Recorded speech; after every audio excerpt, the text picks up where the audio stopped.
চাহিদা পূরণে শক্তি আরাধনার শ্রেষ্ঠ তিথি অমাবস্যার গুরুত্ব, অর্থাৎ আমরা অমাবস্যাকে কেন প্রাধান্য দেই সে বিষয়ে আজকে বলবো।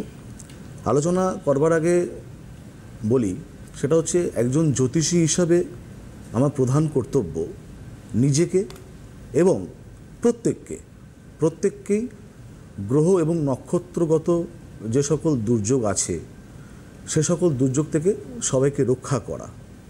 জ্যোতিষ সতর্কবাণী হিসেবে আমরা জানি আমরা কিন্তু ইতিমধ্যে একটি অন্তিম লগ্নে এসে উপস্থিত হয়েছি।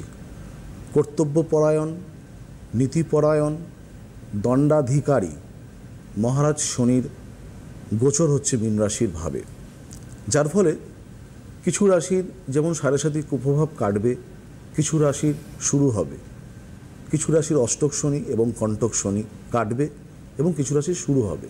শুধু তাই নয়, শনি মহারাজের সাথে সাথে বিভিন্ন কালপুরুষের দ্বাদশভাবে যেহেতু নাশযোগ, শাপিত দোষ এবং অন্যান্য ষড়গ্রহী যোগের যে একটি কুপ্রভাব রয়েছে, যার জন্য কিন্তু মানুষ বিভিন্ন মুহূর্তে শুধুমাত্র গ্রহদোষ নয়, বিভিন্ন রকমের কাঙ্ক্ষিত চাহিদা মানুষ চান।